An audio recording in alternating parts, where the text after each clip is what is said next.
llega la infección del virus del papiloma humano y pasando en el tiempo vamos a ir evolucionando en neoplasia interepitelial de grado 1, neoplasia interepitelial de grado 2, neoplasia interepitelial de grado 3, o sea, vamos a ir evolucionando con el tiempo. Y en los años tenemos entre 8 a 13 años, habíamos indicado, desde el momento de la infección hasta el momento en que se vuelve cáncer, sin hacer nada, como tiempo promedio 10 años, ¿no? Para poder detectar estas lesiones premalignas aproximadamente. Una vez que ya es un carcinoma in situ, cuando la membrana basal está íntegra, pasando años, entre 2 a 5 años, habíamos indicado como promedio 3 años, podemos llegar al carcinoma microinvasivo. Y ahí es donde no quisiéramos llegar, porque ya lastimosamente pues hemos fallado, ¿no? Bastante. 10 años para poder detectar lesiones premalignas hasta llegar al cáncer mucho microinvasor o invasor, es algo muy grave. Hemos fallado en nuestro cometido. Como todo tipo de tumor maligno, el cáncer de cuello uterino es el crecimiento incontrolado, anárquico, incontrolado porque hemos indicado que el gen P53 está bloqueado, no hay apoptosis, se va a ir multiplicando. El gen del retinoblastoma está bloqueado por la apoproteína E7 del virus del papiloma humano y hace que este pueda replicarse en mayor cantidad, con mayor celeridad. Va a empezar a afectar a órganos vecinos, regionales, y va a empezar a hacer una metástasis a distancia, ¿no? En los países ya desarrollados, el cáncer de cuello uterino ya está en el segundo lugar, pero en los países subdesarrollados como nosotros, estamos todavía con el primer lugar con este cáncer de cuello uterino. Factores de riesgo que ustedes deben buscar en la historia clínica: paciente fumador. El cáncer de pulmón por causa del fumar no solamente es a ese nivel el daño, es a nivel sistémico, en todo el organismo. Incrementa mucho el riesgo, hace que el ADN sea más lábil para poder ingresar este virus del papiloma humano. Pacientes con el SIDA, o sea, no solamente con el virus del VIH, sino con el SIDA, que es el síndrome de inmunodeficiencia adquirida, incrementa el riesgo del virus del papiloma humano para que pueda producir cáncer, o sea, incrementa las posibilidades. Y aparte, disminuye lo que habíamos indicado que dura 8 a 13 años para que se vuelva de un epitelio normal hasta cáncer por causa del virus del papiloma humano. En pacientes con VIH esto se disminuye, es entre 5 a 8 años ya, o sea, disminuye bastante solamente teniendo el síndrome de inmunodeficiencia adquirida por causa del virus del VIH, hace que la progresión sea más rápida.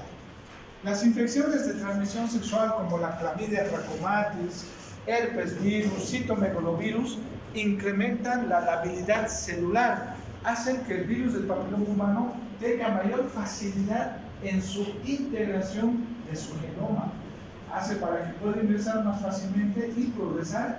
Primero no, ingresa, persiste y luego progresa a un cáncer microinvasor y posteriormente invasor. Aquellas otras causas, múltiples parejas, uso de anticonceptivos orales mayor a 5 años, multiparidad, cualquier cosa que pueda incrementar el riesgo de cáncer de cuello uterino. Deben buscar ustedes en la historia clínica. Aquí tenemos también otros datos respecto a los años en los que va a ir progresando hasta cáncer invasor. Esto ya lo conocemos. Es algo que no debería sorprendernos, debemos tenerlo muy en cuenta como personas. Existen dos tipos de epitelios, como habíamos visto en la anterior diapositiva: el epitelio plano estratificado y el cilíndrico pseudo estratificado. Y el virus del papiloma humano con mayor frecuencia va a afectar al epitelio plano estratificado. En este es lo que estábamos hablando de NIC 1, NIC 2, NIC 3. En el plano simple, es el endocervix, no existe NIC 1, NIC 2 o 3. Este solamente tiene una capa directo va a adenocarcinoma. De los dos tipos epiteliales, ¿cuál es el más frecuente? El plano estratificado. Entonces, el tipo histológico más frecuente del cáncer de cuello uterino es el epidermoide, es el plano estratificado, o el escamoso, también lo pueden denominar, escamoso, porque es como tal, ¿no? Como escamas planas, delgadas, ¿me entienden? Es de tipo escamoso o epidermoide. Y el otro, el adenocarcinoma. Si muy bien de los dos, el epitelio plano estratificado o escamoso o epidermoide es el más frecuente, pero este es más agresivo. Este lo conocemos, lo hemos estudiado y pues en años pues tiene unos buenos resultados de supervivencia, a diferencia de este. Este es menos frecuente, 25%, pero es más agresivo y da más metástasis. Y lo malo es que aparece también en personas más jóvenes, ¿no? Entonces, por todas esas características, este hay que tener también mucho cuidado cuando aparece. Poco frecuente, raro, en personas jóvenes y con mayor facilidad de hacer metástasis. ¿Entienden? ¿Cómo hacemos el diagnóstico? Pues el mismo, ¿no? Desde lo más básico, la semiología clínica, preguntar, anamnesis, preguntas-respuesta, sangrado intermenstrual. Habíamos indicado que de acuerdo a la colposcopía, la neovascularización de los NICs 2, 3 es mayor, y en un carcinoma microinvasor es mayor el sangrado. Podemos tener sangrados postcoitales por el traumatismo durante el acto sexual, el cuello uterino, puede haber pequeños sangrados. No es específico, pero nos ayuda a sospechar, el sangrado postmenopáusico, que puede ser confundir con hiperplasia de endometrio o cáncer de endometrio, como una de las preguntas era de lo que era patología premaligna de endometrio, patología maligna de endometrio. Sangrado postmenopáusico hay que sospechar mucho en cáncer de endometrio, hasta que se demuestre lo contrario. Pero otro diagnóstico diferencial es cáncer de cuello uterino, ¿no? El sangrado puede ser no de la cavidad uterina, y el sangrado puede ser del cuello uterino o del endocervix. Y el otro, cuando nosotros ya observamos, colocando un espéculo, aperturamos el espéculo y vemos irregularidades en el cuello uterino. Ya no es un epitelio del ectocervix plano, sosadito, con bordes muy finos, el endocervix con su estrógeno rojito, sino que cuando tocamos sangre hay una pequeña tumoración, puede ser de 1 o 2 centímetros, hay algo raro. Y para colmo, tiene un mal olor o un olor fétido. Crónico, ¿qué quiere decir? Le dan óvulos, calma por unos días, 2 semanas, nuevamente vuelve a aparecer el olor fétido, porque los tumores de cuello uterino malignos son necróticos, porque mueren. Mientras más superficiales se hacen, la vascularización no satisface las necesidades de esas células que están replicándose y están haciendo mitosis. Entonces, las bacterias de la vagina aprovechan esta necrosis y existe un olor fétido, ¿no? Y cuando ya es un cáncer muy avanzado, pues lastimosamente vamos a tener dolor pélvico. Ya puede ser por infecciones urinarias o ya puede ser por la metástasis y afectación de los órganos vecinos. Para hacer el diagnóstico ante la sospecha clínica, la paciente puede decir: tengo flujo fétido crónico, me han tratado múltiples ginecólogos de acá, de este hospital, de esta clínica, de este otro lugar, me han dado óvulos durante todo un año, y ustedes ven al espéculo y pueden observar pequeñas lesiones. O pueden tomar una citología para que por el microscopio nos diga en qué estamos, hacer una colposcopía y ver las características del cuello uterino, hacer la prueba de Schiller para localizar dónde vamos a tomar la biopsia, y de acuerdo a todo eso podamos confirmar con la biopsia para ver si es un cáncer epidermoide o un cáncer adenocarcinoma, ¿no? En este caso. Y una vez teniendo el resultado de histopatología confirmando una malignidad, debemos hacer el estallaje clínico. Estallaje clínico, ¿en qué estadio se encuentra ese cáncer de cuello uterino? Entonces, el resultado de la histopatología nos va a dar, esto es más que todo para el examen, ¿no? Todo lo que es la clasificación de la FIGO, que es lo que nos va a dar, y de acuerdo a esto, para que ustedes tengan un poco de conocimiento, el estadiaje tiene mucho, más que todo es clínico, para ver en qué estadio estamos. Claro, el oncólogo va a pedir tomografías, resonancias, citoscopía, colonoscopía, todas las oscopías que puedan haber, se van a solicitar. Pero el primer contacto que ustedes van a tener es clínico. Clínico, ¿qué quiere decir? Tocando, viendo, palpando, ¿entienden? Estadio 0. Nosotros, según la FIGO, el estadio 0 es cuando es un carcinoma in situ, que quiere decir NIC3 con la membrana basal íntegra. Si ustedes recuerdan, el NIC3 quiere decir que todas las capas están afectadas por coilocitos, pero la membrana basal está intacta. ¿Me entienden? A eso nosotros decimos carcinoma in situ. ¿Me entienden? Puede ser asintomático también, pero también puede ser sintomático con sangrados postcoitales o intermenstruales, como habíamos indicado, ¿no? Estadio 0. Ahora tenemos el estadio 1. En el estadio 1 vamos a tener dos variantes. El estadio 1 va a estar dividido en dos grupos. Uno que es micro y el otro que es macro. El micro va a ser A, estadio 1A. ¿Qué quiere decir? Micro. El estadio 1A1, que ahorita vamos a ver, nos habla en milímetros, o sea, el patólogo nos va a decir menor a 3 milímetros y hasta 7 milímetros de superficie. Estadio 1A2, de 3 a 5 milímetros y hasta 7 milímetros de superficie. O sea, nos está hablando en milímetros. Pero ¿quién nos va a decir? Es el patólogo. Aquí tenemos lo que habíamos indicado: micro y macro en el cuello uterino. Una lesión, cuando tomamos la biopsia, que en el microscopio ya está la membrana basal sota, pero tiene una afectación en el estadio 1A1 menor a 3 milímetros de profundidad y hasta superficie de 7 milímetros. El estadio 1A2 entre 3 a 5 milímetros y 7 milímetros de superficie. Ahora nos vamos al otro grupo, estadio 1B. En este estadio 1B ya es macro. ¿Qué quiere decir? Solamente observando y de acuerdo al tamaño. Y el límite para decir si es un estadio 1B1 o 1B2 es 4 centímetros. Entonces, cualquier tumor en el cuello uterino que sea menor a 4 centímetros, o sea, visible, macro, a simple vista, va a ser un estadio 1B1. Y si es mayor a 4 centímetros, es un estadio 1B2. Entonces, el estadio 1 que se encuentra en el cuello uterino va a ser dos grupos: micro, macro.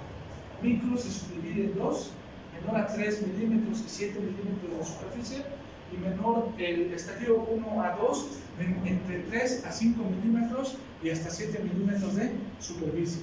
Y el estadio 1B, que significa macro, quiere decir 1B1 menor a 4 centímetros a simple vista, o el estadio 1B2 mayor a 4 centímetros en el cuello uterino, ¿no? Entonces, todo esto que está en letras y todo lo que hemos hablado lo tenemos en dibujitos. Micro, macro. Micro, macro. La diferencia solamente son milímetros, ¿no?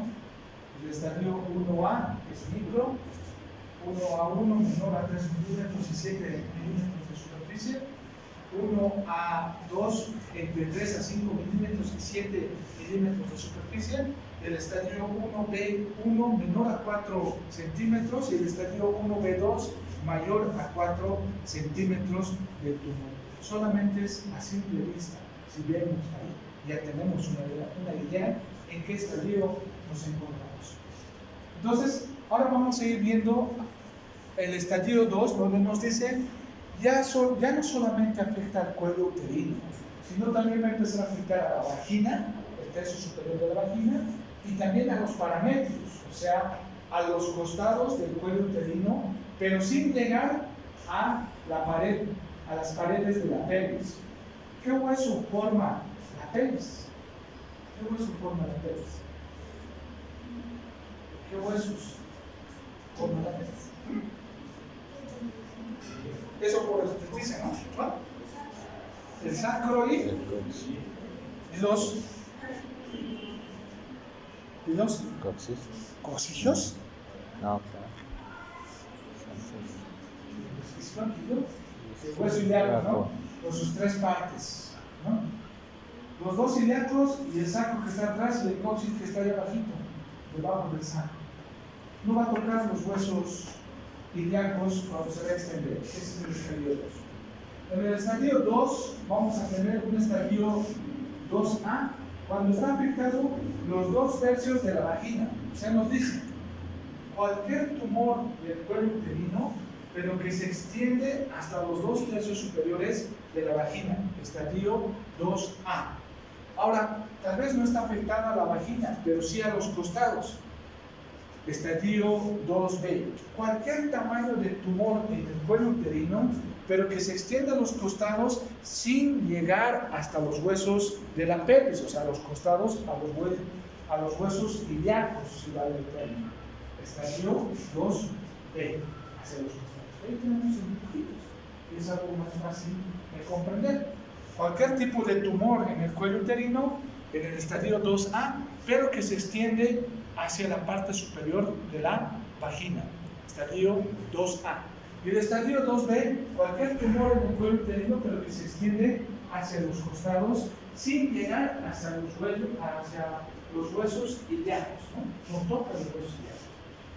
Entonces, se puede presentar ambos también, o sea, afecta a la vagina y afecta a los parametros.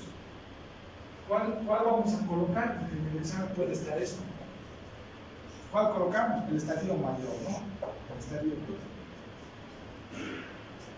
Puede haber ambos o puede estar solo uno de ellos, ¿no? No es obligatorio que estén los dos, dependiendo hacia dónde se progresa el cáncer.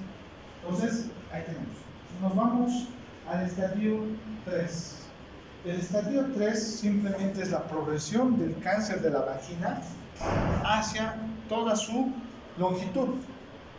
Y hacia los parámetros, el estadio 3 va a afectar los huesos ilíacos. Llega a tocar a esas partes. Ahí tenemos el estadio 3A. Cualquier tumor del cuello uterino que se extiende por las paredes de la vagina casi en toda su longitud. Estadio 3B. Cualquier tumor en el cuello uterino, pero en los parámetros se extiende hacia los huesos ilíacos. Toca toda, hasta la pelvis, en las paredes laterales.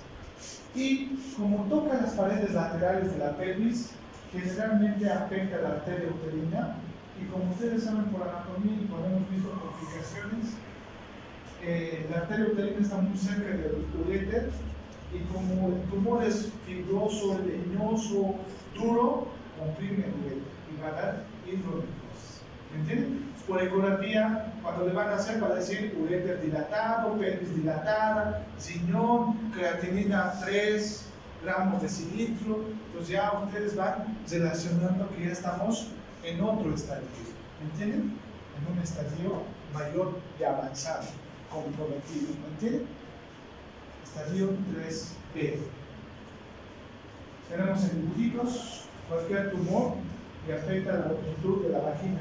Estadio 3A. Estadio 3B, cualquier tumor en el cuello uterino, pero que se extiende y ya afecta hasta tocar las paredes laterales de la pelvis. Y nos vamos al estadio 4.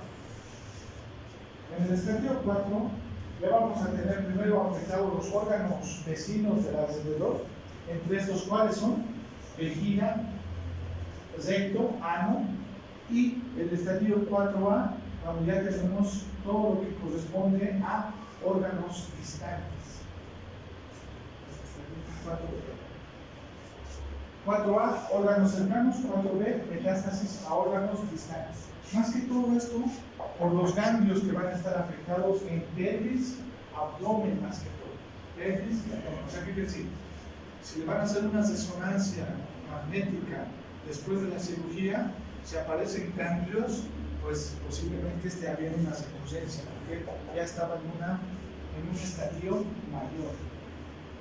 Y ahí tenemos Estadio 4A. Cualquier tumor del cuello uterino que se extiende totalmente en la vagina afecta a la vejiga o al recto. Y el estadio 4B, cualquier tumor que afecta toda la vagina, paramétros, vejiga y recto, y aparte metástasis o ganglios que están afectando en la pelvis o abdomen. ¿Entienden? Pelvis o abdomen, porque a veces suelen metastizar también ramas de la vena cava inferior, ilíacas también, para mostrar que hay una metástasis ganglionar. Tratamiento. ¿Cuál es el manejo que tenemos en aquellos casos? Tenemos desde lo más simple, debemos intentar saber qué estadio es, o sea, la clave es el estadio. El estadio juega un rol muy importante en lo que corresponde cáncer de cuello uterino. Debemos saber la edad de la paciente y el deseo de paridad también. El deseo de paridad. Si quiere tener hijitos o no, porque tal vez no han tenido y lastimosamente tuvo cáncer, lastimosamente. Esto es lo que ha sucedido en una paciente que tenemos de fichaje de CORDES.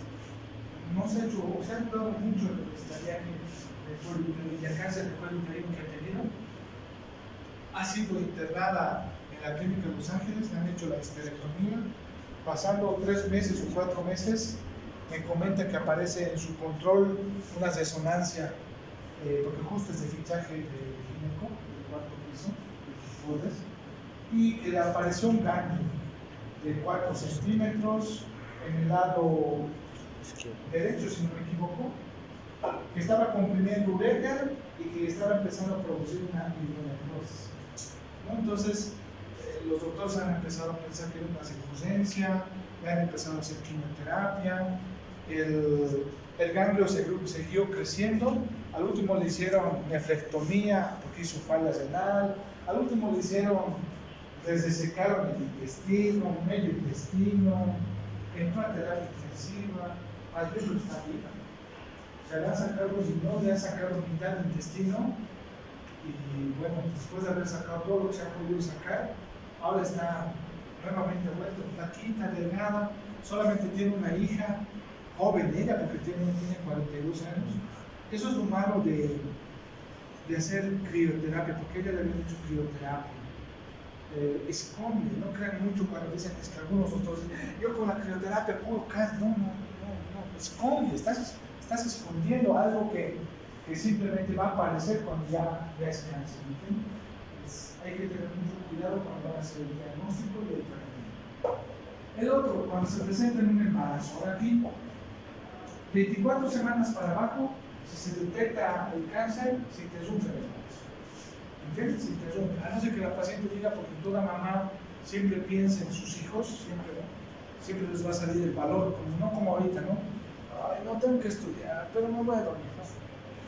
Ahora, en ese momento, cuando ya son mamás, dicen, no, pues mi bebé está llorando y se trasnochan toda la noche, ¿no? Porque merecen mucho, ¿no? Las mamás cambian por sus hijos. En acá, cuando es menor a 24 semanas y está embarazada por un adenocarcinoma, eso también sucedió en la Caja Nacional de Salud y se debe interrumpir el embarazo. Porque muchos meses, ustedes saben por fisiología obstétrica, y que existen factores de crecimiento durante el embarazo, para que exista hiperplasia e hipertrofia del músculo uterino, para que las glándulas mamarias vayan creciendo su tejido mamario, todo lo que ustedes dominan de endocrinología obstétrica. Lastimosamente las células con virus del papiloma humano también aprovechan estas hormonas y estos factores de crecimiento y hacen que progresen. De lo que estaban en un estadio 2, puede progresar en meses hasta un estadio 2B o hasta 3A o 3B, ¿no? Entonces, por ese motivo, en meses se decide la interrupción del embarazo si es menor a 24 semanas. O sea, si es de 12 semanas, se interrumpe. Si es de 14 semanas, se interrumpe. Si es de 20 semanas, se interrumpe. ¿Entienden? Ahora, otra cosa es el deseo de la paciente. Sin exponerse al riesgo, dice, pues, bueno, pues yo quiero tener, y se extiende por lo menos hasta las 28 semanas para intentarle dar al neonatólogo y pueda mantenerlo vivo a esos bebés menor de 28 semanas, ¿no? Pero si es mayor a 24 semanas, se espera también hasta las 28, 32 y se interrumpe. O sea, le damos el borderline es 24 semanas. Menor a 24 semanas se interrumpe. A no ser que la mamá nos diga, yo corro el riesgo y bueno, ¿me entienden? Hacemos lo que tenga que hacerse. O esperamos hasta donde tenga que esperarse. Si es mayor a 24 semanas, llegamos hasta la mayor posibilidad de los neonatólogos que ustedes conozcan, que han visitado tantos neonatólogos y cuántos han sobrevivido pequeñitos. Lo ideal es por encima de las 28 semanas para mantenerlos y que no tengan afectación neurológica, intestinal y tampoco pulmonar, ¿no? Entonces, por encima de 24 damos chance para que pueda sobrevivir ese proyecto. Tenemos que tomar en cuenta esas cosas, ¿no? Para hacer el manejo. En estadio 0 tenemos todas estas posibilidades. Estadio 0, ¿qué quiere decir? Estadio 0 quiere decir carcinoma in situ, NIC3 con membrana basal íntegra. Podemos hacer cono, podemos hacer crioterapia, pero ojo, tengan mucho cuidado. Deben hacer el seguimiento y si van a quererle dar un poquito de tiempito para que se embarace, posteriormente al año, opérenla, hagan la histerectomía o después de la cesárea háganle una histerectomía obstétrica. La cuestión es que no corran riesgos de que luego ya aparezca el cáncer y en estadios avanzados. Podemos hacer el cono por láser o crioterapia, quemar en estos carcinomas. Y en última instancia, cuando la mujer ya ha cumplido su paridad y ya no quiere tener más bebés, la mejor conducta es la histerectomía. Y la mayoría de las histerectomías en carcinomas in situ tenemos el 100% de curación. Estadio 1A, ¿qué quiere decir? Micro, ¿qué quiere decir? Menor a 7 milímetros, menor a 5 milímetros, micro. Estadio 1A. Podemos ir cuando ya la mujer ha cumplido su paridad, histerectomía total, es lo más recomendable. Esto se recomienda. Y también tenemos buen porcentaje de supervivencia, casi 80% para encima. Si por alguna razón el paciente dice yo quiero tener bebé y nunca he tenido y quiero tener, podemos ofrecerle el cono. Ustedes ya conocen el cono con todos los procedimientos, sea láser, frío, sea con ASALIP. Hacemos cono amplio, pero podemos hacer el cono. Y cuando la única recomendación nos dice, si vas a ser conservador y quieres mantenerle el útero y porque quieres tener bebé, hazle el cono, pero posiblemente tal vez le vas a también dar, cuando es entre 3 a 5 milímetros, quimioterapia o radioterapia, para poderle cuidar o proteger. Eso es lo que nos está indicando ahí. Aparte de hacerle conservador, dale radioterapia o quimioterapia invisible, si es que va a querer funcionar. Porque la mayoría de los tumores, cuando ya ha afectado 3 a 5 milímetros de profundidad, muchos ya tienen metástasis regionales, ganglionares. En el estadio 1B empieza a aparecer estas posibilidades. Solamente hacer radioterapia y no hacer cirugía. Estadio 1B quiere decir macro. Un tumor de menor a 4 centímetros o mayor a 4 centímetros. En este caso está hablando de un tumor mayor a 4 centímetros. En esos casos, radioterapia o braquiterapia, que es la radioterapia interna, tiene buenos resultados. Porque a veces el tumor es muy difícil de extraerlo porque ya está comprometiendo vejiga o recto en la pared posterior o fibroso, y cuando queremos divulsionar o separar estas estructuras anatómicas hace que sea dificultoso y estemos operando y le estemos dejando con lesión de la vejiga o lesión del recto, pues no mejoramos su calidad de vida. Por tal motivo no hacemos nada y solamente es radioterapia interna y externa. Ahí quedamos. O si por alguna razón tenemos solamente afectado el cuello y está muy bien diferenciada la vejiga y el recto, está accesible su procedimiento quirúrgico, hacemos la histerectomía, pero añadimos radioterapia y quimioterapia. Radioterapia es local, taquiterapia, para evitar la recurrencia del lecho quirúrgico. O sea, de lo que hemos sacado el útero, el riesgo de recurrencia en la cúpula de la vagina de lo que hemos retirado del útero es alto. ¿Quién va a evitar la recurrencia? Es la radioterapia. O sea, ahí va una pregunta, ¿no? Posible. ¿Qué evita la recurrencia local o del lecho quirúrgico? Es la radioterapia. ¿Y quién va a disminuir la recurrencia de metástasis ganglionar? Es la quimioterapia. ¿Me entienden? Entonces son dos acciones que hacemos posterior a la cirugía. Ojo que la radioterapia no es estructural, ¿no? Es una cámara de luz. Y es para reducir el riesgo de recurrencia en el lecho quirúrgico. En tanto, la quimioterapia es disminuir el riesgo de recurrencia a metástasis ganglionares a distancia. Entonces, en el estadio 2A tenemos histerectomía, radioterapia y quimioterapia. Estadio 2A. El estadio 2A, ¿hasta dónde es? 2A. 2A. No. ¿Qué componente del estadio 2A?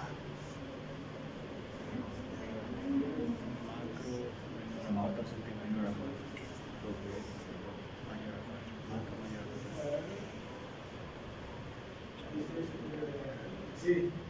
Cualquier tumor del cuello uterino y 2/3 superiores de la vagina, estadio 2A. Entonces, ¿qué quiere decir? Vamos a hacer un poco más ampliados la histerectomía por debajo de ese tumor en la vagina y le añadimos radioterapia y quimioterapia para que pueda estar mejor esa paciente.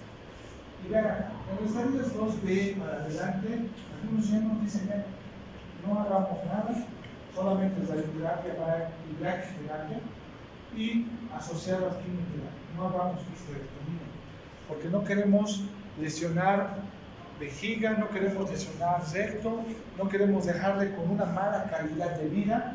Mejor solamente hacemos radioterapia, brachyterapia y la quimioterapia, que es a nivel sistémico. Con eso tiene buenos resultados. Yo no creía mucho, ¿no? En eso decían, no, tenemos que operarse. Pero cuando ya vi a la paciente 5 años después de que le han hecho radioterapia, claro, los efectos secundarios es lo que más se teme. La radioterapia produce una radiación y puede producir cistitis, puede producir fístulas vesicovaginales y fístulas rectovaginales, porque quema el epitelio por la radiación que está haciendo, y por todo eso puede producir lesiones térmicas por quemadura. Pero cuando tiene buenos resultados y está realizado de una forma adecuada, pues tiene buenos resultados. Cuando ya vi una paciente que había tenido el diagnóstico de un cáncer de cuello uterino, no sé en qué estadio porque no la conocí, pero vino porque tenía dolor térmico. Ese tacto vaginal, pues claro, la vagina estaba totalmente cerrada. Cuando dice tacto, la vagina estaba blanda, cerrada totalmente, no se tocaba el cuello, porque como hace una quemadura vaginal, el epitelio se empieza a quemar y se une. Ojo que no, claro, la paciente en ese momento estaba totalmente tranquila, solamente le dolía el bajo bien, parece una infección urinaria, ¿no? Pero como ginecólogos tenemos que evaluar la parte genital. Si dice tacto, vagina blanda, estrechada totalmente, cerrada totalmente, y pues no podía evaluar, no podía ver el tamaño del útero, nada. Pero ella había indicado, me comentó que ya 5 años, hace 2 años atrás ya había estado terminando sus tratamientos de radio y quimio, y pues nada, solamente estaba viendo por el dolor que tenía con ellos. Entonces, y ella no tenía fístulas ni nada, pero sí la vagina, cuando yo hice tacto, no entraba ni 2 centímetros, estaba totalmente cerrada. Entonces, a partir del estadio 2B, ya no hacemos más cirugía, solamente le proponemos radio, radioterapia interna y radioterapia externa, y asociamos el quimioterapia para poder ver. Las complicaciones, o sea, es todo, ¿no? Estadio 3, 4, para todos es esa combinación, radio y quimio. El riesgo de recurrencia pues ha ido disminuyendo gracias a la radioterapia y la quimioterapia. Siempre consideramos eso. La recurrencia es cuando aquello que hemos operado y pasando meses posterior a la cirugía o al tratamiento de radioterapia y quimioterapia, empiezan a aparecer tumores.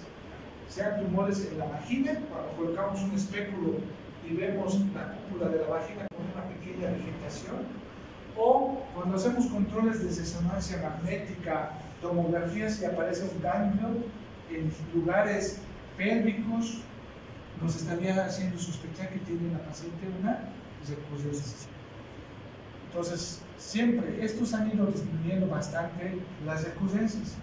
Radioterapia, recurrencia local por el lecho quirúrgico, y quimioterapia, recurrencia generalizada o metástasis ganglionar.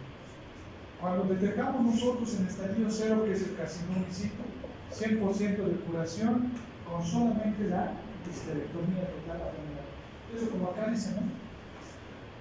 Hasta los microinvasores nosotros ginecólogos nos hemos podido meter si es que hemos hecho el diagnóstico adecuado, porque tenemos buenos resultados con solamente la histerectomía cuando es microinvasor, ¿no? O sea, micro, y eso que todavía, como si ustedes recuerdan, había una de las diapositivas, dice, pero si es de 3 a 5 milímetros, o sea, microinvasor, estadio 1A2, de 3 a 5 milímetros y 7 milímetros de superficie, nos dice, acompáñenle de radioterapia y quimioterapia por el riesgo de metástasis a ganglios, ¿no? Para tener un buen porcentaje de curación. De acuerdo a los manejos que hemos citado anteriormente, que desde el estadio 2B para adelante solamente el RAC y quimioterapia, es 50 a 60% de curación y paulatinamente va a ir bajando solamente con eso. Pero por debajo del estadio 2, 1A, 1B, 2A, tenemos buen porcentaje de curación del 80 para arriba, ¿no? Que eso es algo bueno para aquellas pacientes que hacemos el seguimiento. Ahora, falta tiempo, tenemos tiempo. Solamente hemos volado para un temito.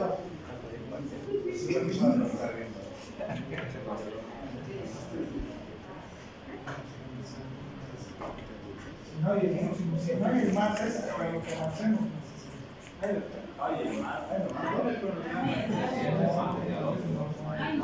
¿Cómo no va a haber? Téngalo bien, que no habría dos, no va a venir usted.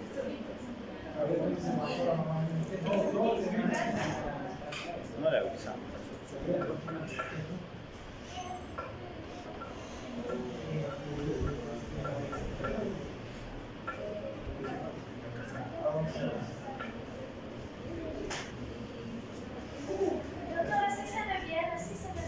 Ya están durmiendo, ¿no? Sí. Ya.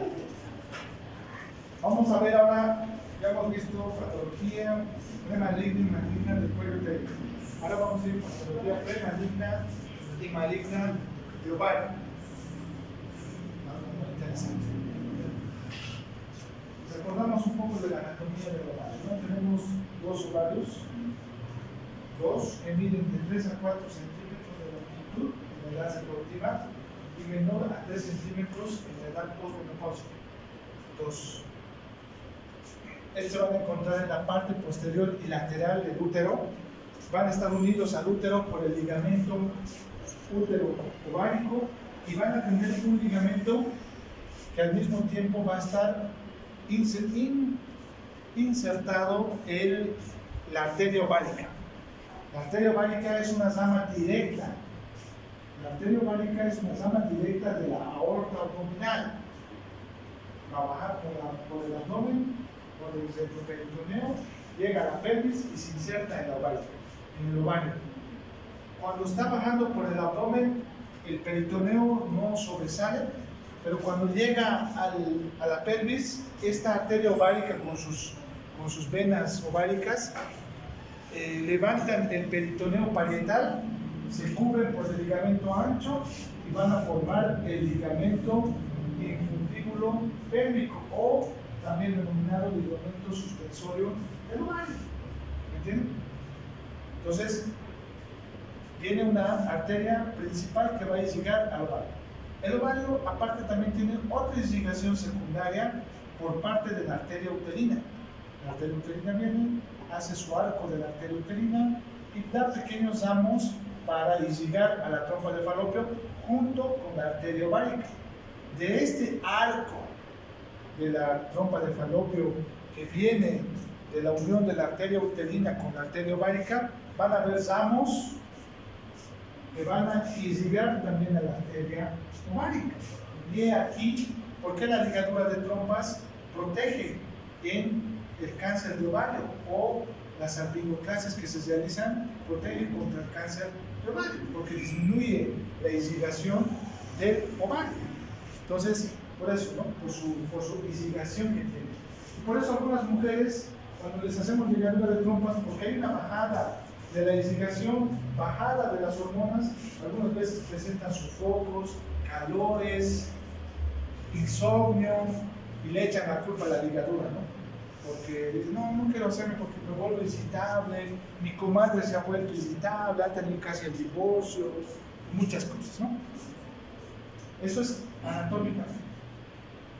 Histológicamente, tres zonas que tienen que reconocer histológicamente: el epitelio superficial, la parte cortical y la parte medular. Entonces, estos tres sectores muy fácilmente reconocidos. El epitelio superficial son células planas, que lo denominamos epitelio germinal también, que es de planas, que se cubren. La corteza es el lugar donde los folículos están madurando, donde ustedes ya conocen por ginecología, folículo primario, secundario, de Graf, ovula, cuerpo lúteo, cuerpo, ¿no?, que está empezando a madurar. Estos folículos es la corteza.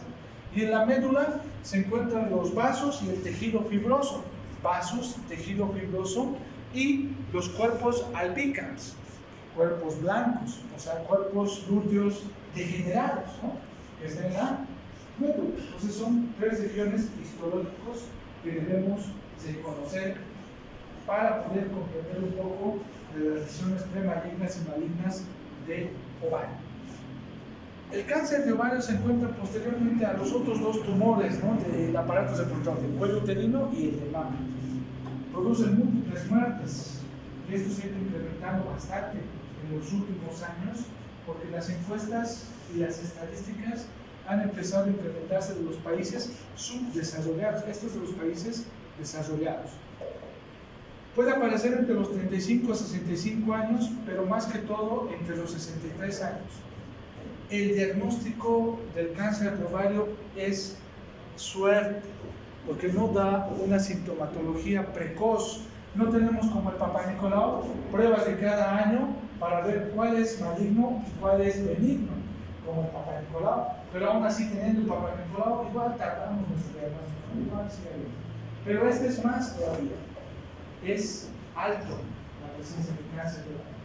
¿No les están yendo? Les vamos a extrañar. De 60, el cáncer de ovario más vamos a encontrar a los 63 años. Eso que tomen en cuenta, 63 años. Al igual que el cáncer de endometrio, el cáncer de ovario y el cáncer de mama, la causa es hormonal. El cáncer del cuello uterino y el cáncer del cuello uterino, la causa es ligada, ¿no?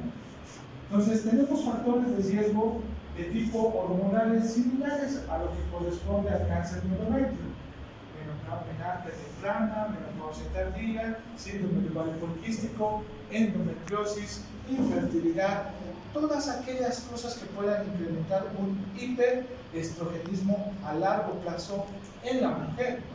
Los factores que van a proteger a las mujeres son la multiparidad, haber tenido bebés, dar lactancia, progesterona, poco estrógeno, haber tenido su primer bebé menor a los 25 años, uso de anticonceptivos. Y acá tenemos los dos factores que les decía.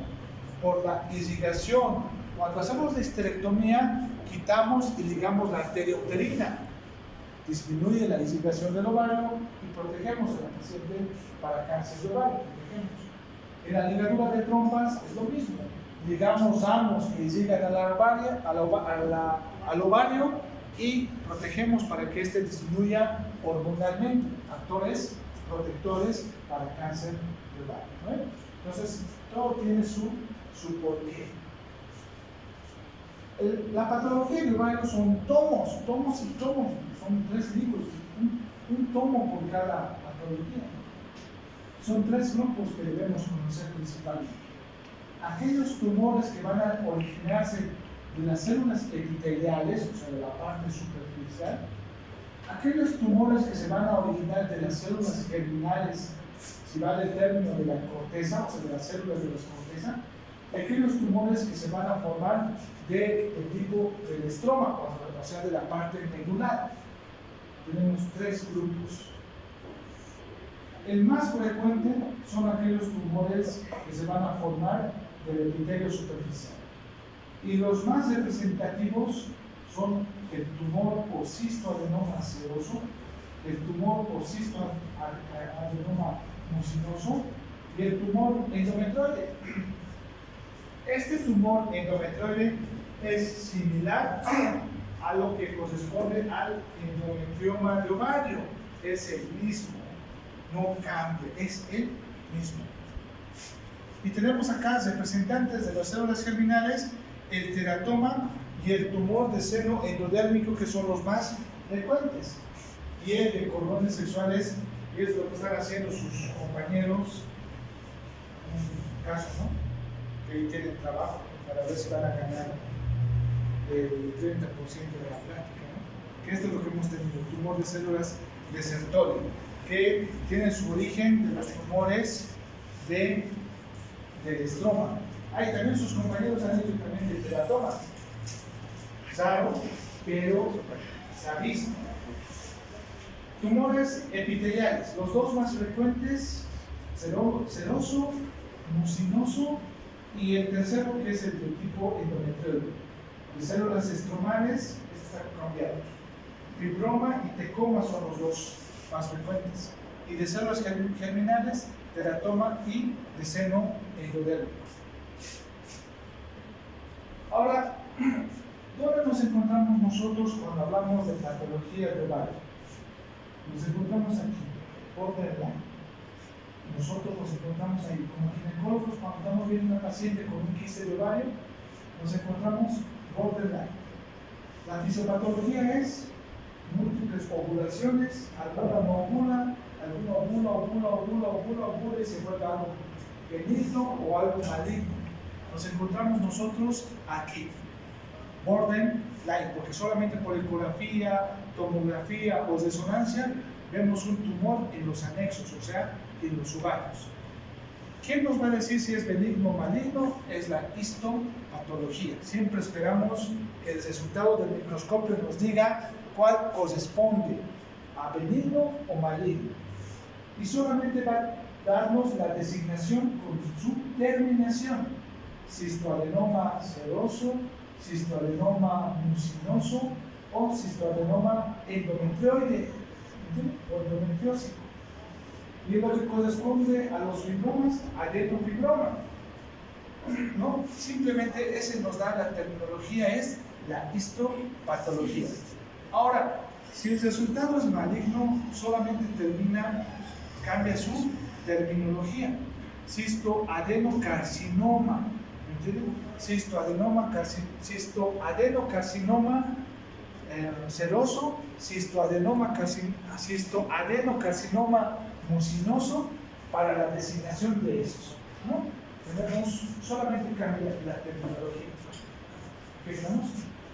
60% van a ser benignos, un 40 o 35% malignos, y vean, solamente cambia su terminología.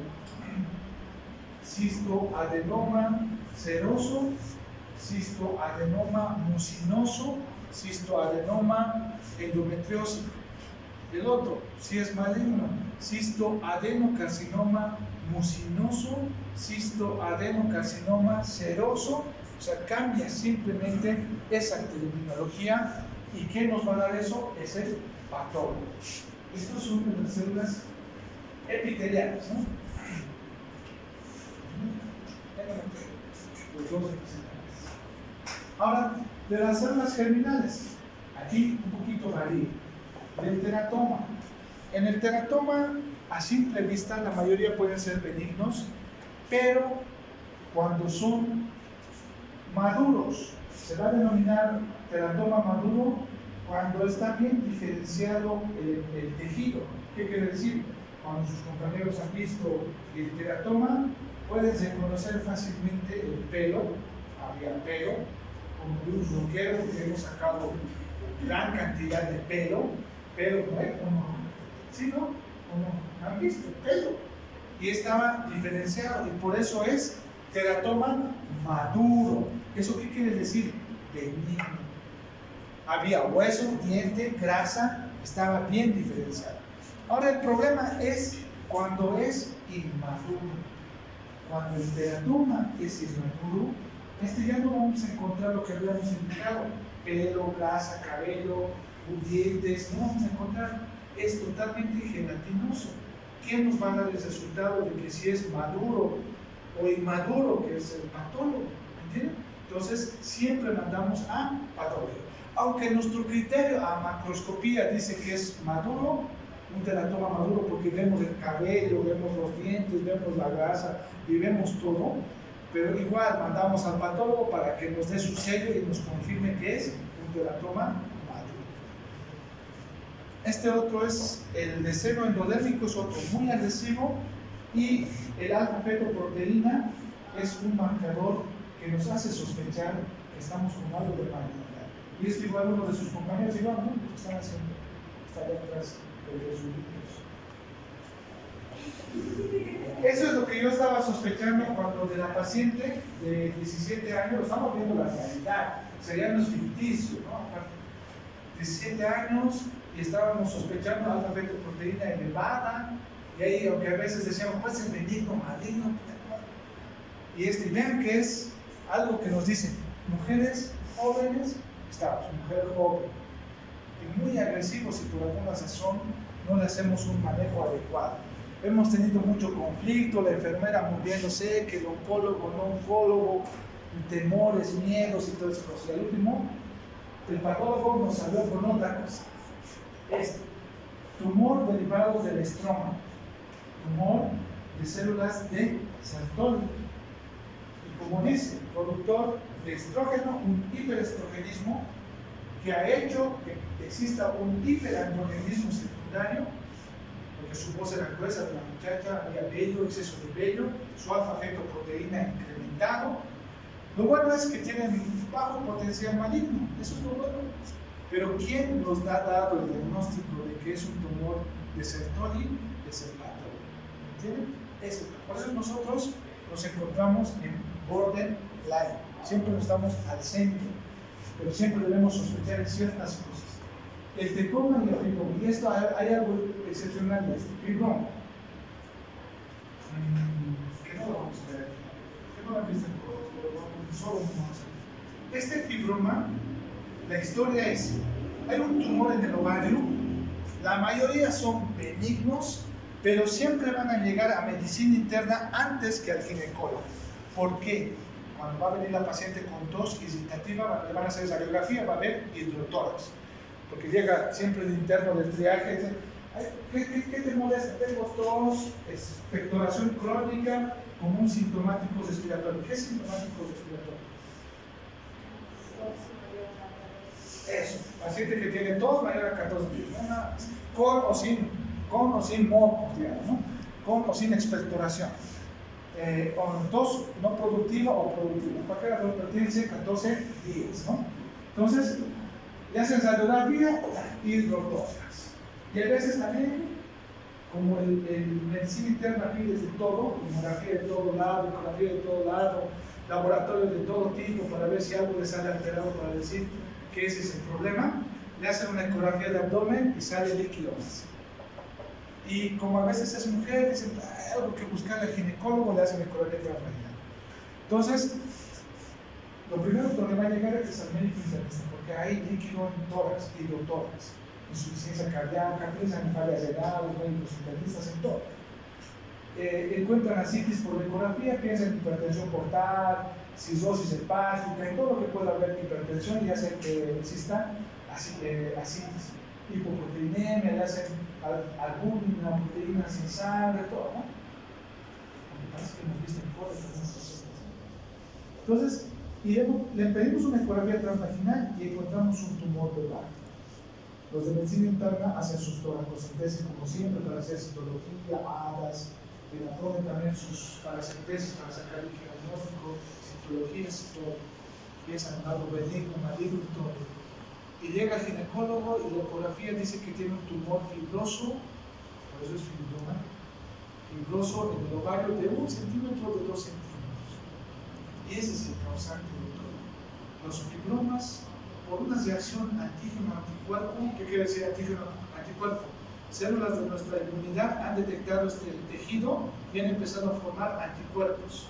Lo malo es que se parece mucho al mesotelio de la pleura y mucho al mesotelio del peritoneo.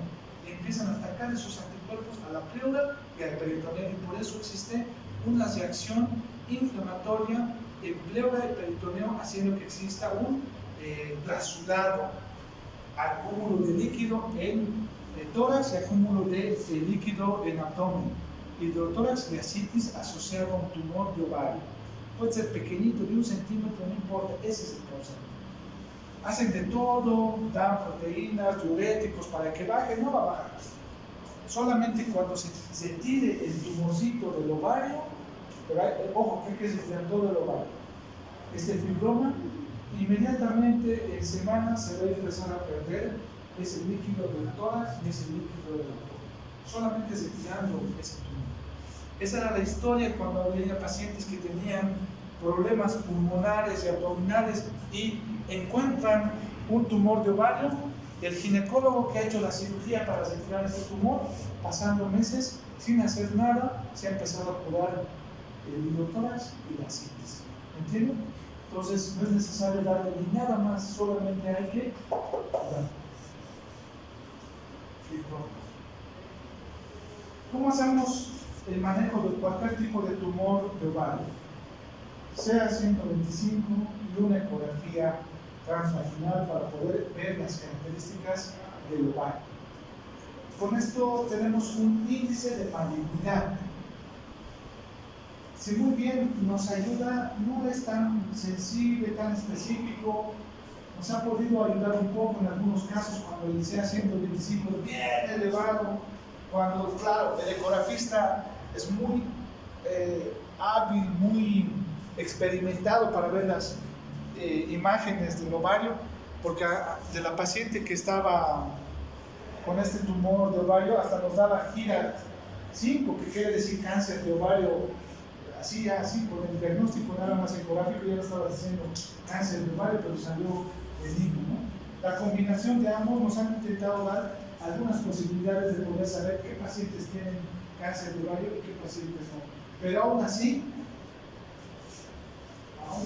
no han disminuido, porque hay veces han exagerado mucho, nos han dicho que posiblemente sea maligno y no ha sido maligno. Y hay veces que nos han dicho que no es maligno y había sido maligno en la histopatología. Entonces, por eso estas combinaciones todavía no han tenido buenos resultados, pero es lo único que tenemos, lo único, ¿no? Por eso es suerte la detección de cáncer de ovario. Características ecográficas de lo que son los histodenomas serosos y mucinosos: quiste hipoecogénico, uni o bilateral, con tabiques o sin tabiques, pero es una imagen hipoecogénica. Puede ser de 5 o 20 centímetros, puede llegar con unos tumores totalmente grandes que piensan mucho que por el tamaño nomás ya es algo maligno, porque cubre todo el abdomen, como un embarazo de 36 semanas. Hasta los pacientes mismos suelen tener mucho miedo, saben estar llorando a veces por esto, porque saben tener estos tumores de abdominales, los histodenomas serosos o mucinosos. La ecografía tiene mucha sensibilidad para hacer este diagnóstico. Serosos, mucinosos. El endometrioide, que hemos indicado, los de tipo epitelial son seroso, mucinoso y endometrioide o endometrioma. La ecografía tiene mucha sensibilidad, 80% de podernos dar solamente por la ecografía de que posiblemente no estamos definiendo de un quiste endometriósico es esto, que igual a veces sus compañeros han hecho un trabajo también igual y me han presentado ayer me han presentado también sobre la paroscopía que hemos hecho un quiste de ovario también endometriósico, igual por ecografía nomás, de buena sensibilidad y nada, con simple ecografía es el diagnóstico, tiene buena sensibilidad.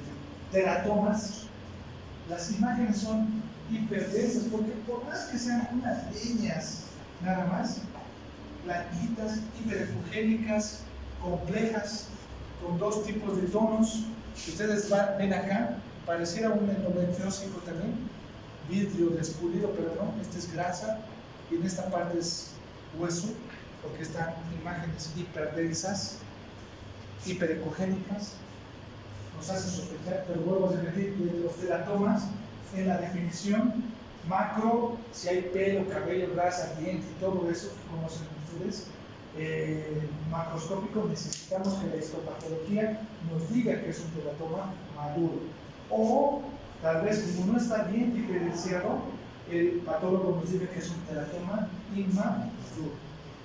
Ahora, de los quistes, ¿cuáles son las complicaciones que pueden tener de los quistes?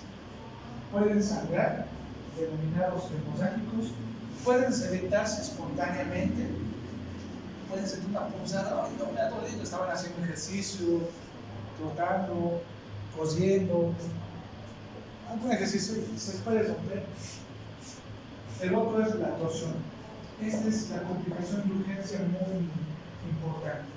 Solamente por ser un tumor, ya sea seroso, mucinoso, endometrioide, teratoma, cualquiera, si es un tumor mayor a 5 centímetros, tiene el riesgo de torsionarse, girarse. Es como si el varón se torsionara su testículo y tenemos solamente 6 horas para intentarlo recuperar a ese ovario por la torsión, por la irrigación. Pasado ese tiempo, la mayoría se necrosa, ¿no? Entonces, esa es una urgencia. Solamente por el tamaño, si son mayores a 5 centímetros, tiene más riesgo de que se torsione. Se torsiona, los vasos, la arteria ovárica y de la trompa de falopio se van a torsionar y van a producir una isquemia, hipoperfusión, edema tisular, ¿no? Van a hacer que exista una necrosis, congestión y lastimosamente hasta que se pueda fallecer esa bola. Lastimosamente ya no podemos recuperar, ¿no? Y lo que vamos a encontrar en la cirugía es algo oscuro. Cuando entramos antes de las 6 horas, tenemos las posibilidades de poder ver la viabilidad. ¿Qué quiere decir? Si esto no está tan oscuro o necrosado, podemos un poquito destorcer y ver si aclara su coloración, si mejora su perfusión, para poder ser conservadores. Porque suele haber muchachas de 18 años con quistes de 7 centímetros que lastimosamente vienen con un dolor en posibilidad derecha y siempre con el cirujano se encuentra pensando que es apendicitis, el cirujano entra a operar y se encuentra con algo que es un quiste de ovario y pues necrosado o no necrosado, el cirujano pues es más agresivo, ¿no? Dice, ya estamos aquí, mejor lo sacamos. Pero tenemos nosotros como ginecólogos ver la viabilidad de ese ovario, porque la mujer puede reproducirse por su ovario. Si no tiene ningún ovario, pues lastimosamente pues no se va a reproducir. Y perder el 50% de su ovario a muy temprana edad quiere decir que lastimosamente el otro ovario que tiene, por algún accidente de otro quiste, puede perder el otro ovario y a muy temprana edad no tener muchos hijos, ¿no? Hay un pequeño lapso respecto a lo que es el tamaño de ovario, mayor a 5 centímetros del quiste, se puede torsionar y la emergencia es la torsión. La emergencia es la torsión. Podemos, acá, sea 125, marcadores no podemos no podemos reducir todavía con este programa que se llama índice de riesgo de malignidad. Hasta acá vamos a quedar, muchachos.